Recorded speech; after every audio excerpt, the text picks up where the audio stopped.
Hello students of class 7, good morning. I am Malik sir. I am going to continue the revision of lesson 5, acids, bases and soil. So today the topic we are going to discuss is the neutralization reaction, right? तो neutralisation reaction इस बार मैंने आपको इसके बारे में बताया था कि जब एसिड बेस के साथ रिएक्ट करता है when an acid reacts with a base to base, salt and water is formed. जब एक बेस एक एसिड और एक बेस आपस में रिएक्ट करते हैं तो वहां पर सॉल्ट बनता है. सॉल्ट का मतलब ये नहीं जो हम लोग घर में खाते हैं वो भी सॉल्ट है, लेकिन उसके अलावा भी बहुत तरह के सॉल्ट होते हैं. ठीक है, तो when an acid reacts with the base salt and water is formed, both acid and base cancel the effects of each other, है ना. तो such reaction is termed as neutralization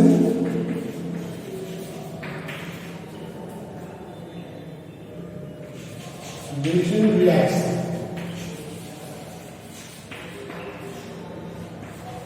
ठीक है, एक ऐसा रिएक्शन जहां एसिड और बेस आपस में रिएक्ट करके सॉल्ट और वाटर बनाते हैं और बोथ बेस और जो एसिड है बोथ एसिड एंड बेस एक दूसरे के इफेक्ट को कैंसिल कर देते हैं, और है ना. तो यहाँ पर जो आपको सॉल्ट बन रहा है न्यूट्रल है, ना एसिडिक है बेसिक है, और वाटर बन रहा है ये भी ना एसिडिक है बेसिक है. तो ऐसे रिएक्शन को हम लोग न्यूट्रलाइजेशन रिएक्शन के रूप में जानते हैं. ठीक है, कोई दिक्कत नहीं. मैं आपको कुछ एग्जांपल्स देता हूं यहाँ पर. ठीक है,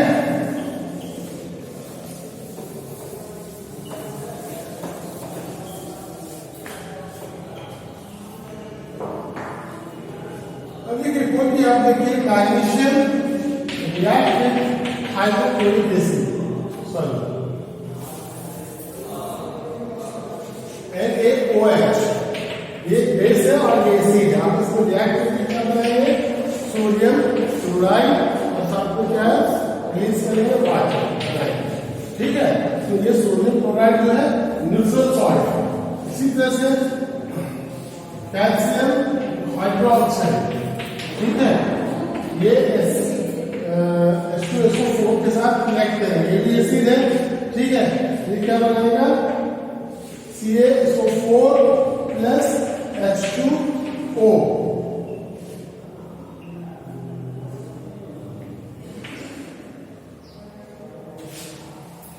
ठीक है, 2 molecules of water.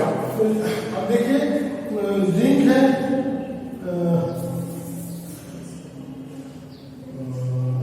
देखिए कोई भी मेटल ले सकते हैं. NaOH2 है, यहाँ पर हाइड्रोक्स HCl एसिड है, ये क्या बनाएगा MgCl2 प्लस वाटर का फॉर्मेशन करेगा. तो आप देख रहे हैं ये सारे जो है बेसेस हैं, ये सभी जो है बेसेस हैं और ये सभी जो है एसिड्स है ना.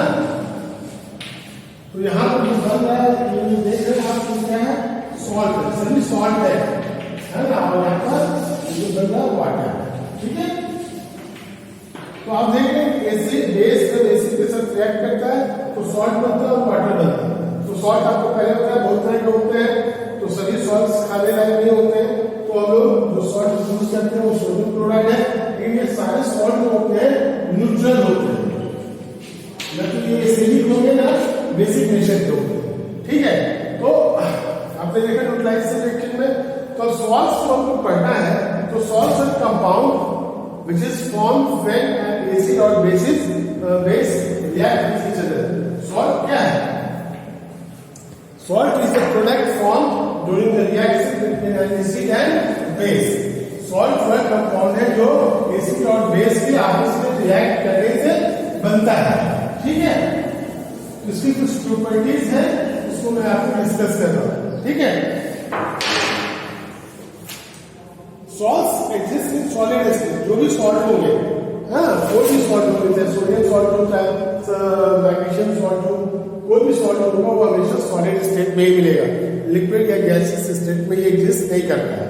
पहला they have a high melting and boiling point, इनका जो मेल्टिंग और बॉइलिंग पॉइंट, मेल्टिंग पॉइंट वह टेम्परेचर है जिस टेम्परेचर पर कोई भी सब्सटेंस पिघलता है, और बॉइलिंग पॉइंट वह टेम्परेचर है, वो पॉइंट है टेम्परेचर का जिस पर कोई भी सब्सटेंस लिक्विड से वेपर स्टेट में कन्वर्ट करता है। तो सॉल्ट के साथ इसका जो मेल्टिंग और बॉइलिंग पॉइंट है वो हमेशा हाई होता है। Most of the salt is soluble in water, जो अधिकतर सॉल्ट है, जितने भी सॉल्ट है ये सभी क्या होते हैं, वाटर सॉल्युबल होते हैं, मतलब पानी में डालिएगा तो घुल जाते हैं, ठीक है। और चौथा प्रॉपर्टी है सॉल्ट सॉल्यूशन और गुड कंडक्टर ऑफ इलेक्ट्रिसिटी। जो सॉल्ट के सॉल्यूशन, अगर सॉल्ट को अगर पानी में डाला, पानी की बात हम लोग करते हैं तो पानी क्या प्योर वाटर की बात कर रहे हैं हम लोग। जो टैप वाटर कल का या नल का पानी पीते हैं वो बिल्कुल प्योर नहीं होता, प्योर वाटर होता है, जैसे डिस्टिल्ड वाटर है, बैटरी में हम लोग डालते हैं पानी, वो बिल्कुल प्योर वाटर होता है, ठीक है। इंजेक्शन लगाने में जो वाटर का यूज होता है वो प्योर वाटर होता है। तो प्योर वाटर जो होता है बैड कंडक्टर ऑफ इलेक्ट्रिसिटी होता है, करेक्ट। तो जब सॉल्ट डालते हैं, कोई भी सॉल्ट, सपोज करिए पानी में अगर आपने वाटर है आपको, तो वाटर में अगर आपने NaCl डाला NaCl, सोडियम क्लोराइड सॉल्ट डाला, तो पानी में डालते ही क्या होता है, Na+ और Cl- में टूट जाता है, ठीक है। पहले जो वाटर था बैड कंडक्टर ऑफ इलेक्ट्रिसिटी, क्यों था, क्योंकि वहां आयंस नहीं था। इलेक्ट्रिसिटी के प्रवाहित होने के लिए आयंस का होना जरूरी है, ठीक है। तो प्योर वाटर में कोई आयन नहीं था, इसलिए वो बैड कंडक्टर ऑफ इलेक्ट्रिसिटी था, वो अपने से होकर इलेक्ट्रिक करंट को नहीं गुजरने देता है। लेकिन जैसे ही हम सोडियम क्लोराइड को इसके अंदर बोलते हैं, सोडियम क्लोराइड या कोई दूसरा सॉल्ट भी ले सकते हैं आप, तो जैसे ही इसमें बोलते हैं कि सोडियम क्लोराइड नहीं रहेंगे, ये Na+ और Cl- में टूट जाता है, ठीक है। तो अब Na+ क्या हुआ, पॉजिटिव आयन हुआ, और Cl- क्लोरीन- जो है नेगेटिव आयन हुआ। अब चूंकि पानी में पॉजिटिव और नेगेटिव आयन दोनों है, इसलिए वो ये जो वाटर और सॉल्ट का जो सोल्यूशन है वो गुड कंडक्टर ऑफ इलेक्ट्रिसिटी होगा, ठीक है। अब देखिए न्यूट्रलाइजेशन रिएक्शन का हमारे लाइफ में इसका क्या सब यूज है, एवरीडे लाइफ में हम लोग इसको कैसे यूज करते हैं, ठीक है। तो इसमें आप देखिए, पहला है क्या, जनरली हम लोग क्या होता है, घर में कुछ खा लिया तीखा चीज, काफी मसालेदार चीज, या कभी पार्टी वार्टी में गया तो खा लेते हैं, तो क्या होता है, खट्टा ढकार जैसा, ढकार जो होता है खट्टापन आने लगता है ना, अजीब जैसा लगता है। तो दैट मीन्स आपके स्टोमक में क्या हुआ है, एसिडिटी हो गई है। क्या हो गई है, एसिडिटी, ठीक है, मतलब एसिड का फॉर्मेशन ज्यादा हो गया है, इससे जो ढकार जो होता है वो खट्टापन लिए होता है, ठीक है। तो अब इसमें क्या होता है, डॉक्टर्स आपको एडवाइस करते हैं, मतलब वो जो सिचुएशन उसको इवैल्यूएट करते हैं, और आपने देखा कि एसिड और बेस के बीच में जो रिएक्शन होता है वो क्या करता है, न्यूट्रलाइज करता है। तो डॉक्टर्स हमको एडवाइस करते हैं, doctors advise to take antacid. Antacid क्या होता है, एक्चुअली बेस होता है, ठीक है। एसिड हमारे स्टोमक में फॉर्म किया है, पेट में फॉर्मेशन हुआ है, तो एसिड के इम्पैक्ट को कैंसिल करना है, तो क्या करेंगे, बेस, कोई बेस हमको यूज करना पड़ेगा, ठीक है। Antacid such as milk of magnesium hydroxide को कहते हैं मिल्क ऑफ मैग्नीशियम, उसको हम लोग लेते हैं, जैसे डाइजिन है या और भी उस तरह के कई सारे इनो है, ये सभी क्या है, एंटासिड है। जैसे ही हम लोग लेते हैं हमारे पेट में एसिड का फॉर्मेशन हुआ, और हम लोगों ने क्या लिया, बेस किया एंटासिड के रूप में, ये क्या बना देगा, सॉल्ट बनाएगा और प्लस वाटर का फॉर्मेशन करेगा, ठीक है। इसके कारण से क्या होगा, जो एसिड और बेस क्या करते हैं, एक दूसरे के इम्पैक्ट को, इफेक्ट को कैंसिल करते हैं, तो बेस एसिड को न्यूट्रलाइज कर देगा और सॉलिड वाटर बनाएगा, और आपके पेट की एसिडिटी खत्म हो जाएगी, ठीक है। अब देखिए सॉइल ट्रीटमेंट में क्या होता है, कि सॉइल के कभी कभी कई कारणों से एक्सेसिव यूज ऑफ फर्टिलाइजर्स, ज्यादा खाद यूज कर लेने से या फिर एसिड रेन के कारण से हमारे जो खेतों का जो सॉइल है एसिडिक नेचर का हो जाता है। और जब एसिडिक नेचर का हो गया तो soil is no more fertile, मतलब सॉइल अब फर्टाइल नहीं रहा, अब वो उपज नहीं देगा, हमारी फसल खराब हो जाएगी। तो इसीलिए जरूरी है कि वो अपने सॉइल को फिर से न्यूट्रल करें। तो न्यूट्रल करें तो एसिडिक हो गया है, उसमें बेस डालते हैं, है ना। बेस में क्या डालते हैं? कैल्शियम हाइड्रोक्साइड, चूना का छिड़काव करते हैं, ठीक है। चूना का छिड़काव करने से फिर उसको जोत देते हैं, पानी डालते हैं, इसके कारण से एसिड और बेस आपस में न्यूट्रलाइज हो, एसिड बेस दोनों एक दूसरे को न्यूट्रलाइज करते हैं और हमारा सॉइल जो है फिर से सही हो जाता है, ठीक है। तो इस तरह से न्यूट्रलाइजेशन रिएक्शन, ठीक है। एंड बी, जब चींटी काट लेती है तो अजीब जैसा दर्द होता ही नहीं। ऐसे मैंने चींटी काट लिया, बेनी काट लिया, मधुमक्खी काट लिया तो अजीब तरह का आपको दर्द होना शुरू होता है, जलन, ठीक है, काफी आप परेशानी महसूस करते हैं। तो एंट हो चाहे बी हो, ये सभी क्या करते हैं? हमारे बॉडी में क्या इंजेक्ट करते हैं? हमारे ब्लड में फॉर्मिक एसिड, है ना, फॉर्मिक एसिड। इसी के कारण से जब ये फॉर्मिक एसिड हमारे ब्लड में मिलता है, जिसलिए हमको पेनफुल, दर्द भरा एहसास होता है, ठीक है। तो आप फॉर्मिक एसिड इंजेक्ट करते हैं। तो ये कैसे ठीक होगा? तो आप क्या करेंगे? आप कोई बेस जो है इसके ऊपर लगा देंगे। नॉर्मली आपके घर में एक सोडा होता है, खाने वाला सोडा या फिर बेकिंग सोडा, ठीक है, बेकिंग सोडा या सिंपल सोडा। तो आप क्या करिए? अपने हथेली पर थोड़ा सा एक चुटकी जो है सो आप उस पर डाल लीजिए उसको, ठीक है।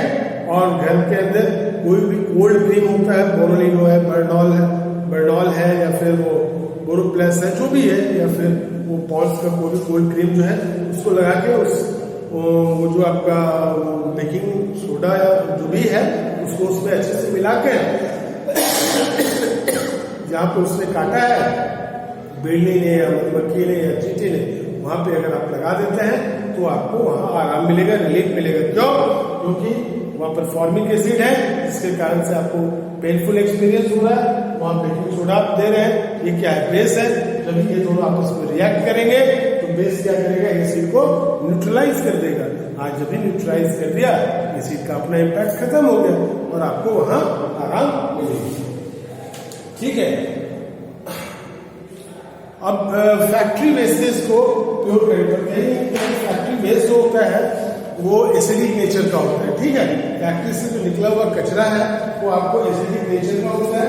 अगर उस कचरे को अगर लिक्विड है तो अगर पानी में डाल देते हैं, कहीं पर नदी है, नाला है, कहीं भी पॉन्ड है, झील है, उसमें उस जो फैक्ट्री वेस्टेज है, लिक्विड वेस्टेज, उसको हम लोग डाले जा रहे हैं, तो हमारा पानी में क्या ऐड हो रहा है? एसिडिक सब्सटेंस ऐड हो रहा है, जिसके कारण से हमारा पानी क्या हो रहा है? एसिडिक नेचर का हो रहा है, पॉल्यूटेड हो रहा है, ठीक है। और उसमें रहने वाले जो जीव जंतु हैं, जिस इन्वायरमेंट में रहने के वो आदि हैं, अब वो क्या हो गया? पहले एसिडिक नहीं था, अब वो एसिडिक हो गया। अब हो सकता है वो उसमें रहने वाले जीव जंतु सर्वाइव नहीं करें, मर जाए, ठीक है। तो इसीलिए ये कहा जाता है फैक्ट्री वालों को, अब तो सुप्रीम कोर्ट का गाइडलाइन भी है कि अगर आप सीधे तौर पर जो वेस्ट है, फैक्ट्री वेस्ट है, उसको आप वाटर बॉडीज में डंप नहीं कर सकते, नदी में नहीं डाल सकते। तो डालने से पहले आपको क्या करना पड़ेगा? उसका ट्रीटमेंट करना पड़ेगा। किससे? तो अब एसिडिक सब्सटेंस निकल रहा है, उसको बेसिक सब्सटेंस से ट्रीट करिए ताकि वो न्यूट्रल हो जाए, तब जाके आप उसको नदी में डालना है, नदी में डालिए, जहां भी डालना है डालिए। इससे क्या होगा? वो आपको एसिडिक नहीं हो पाएगा, ठीक है। तो ये चैप्टर आपका, इस चैप्टर का रिवीजन यहाँ खत्म हो रहा है, ठीक है। अब जो रिवीजन होगा बाद में होगा, तो आप उसको अच्छे से पढ़िए, ठीक है। तब तक के लिए thank you and have a nice day.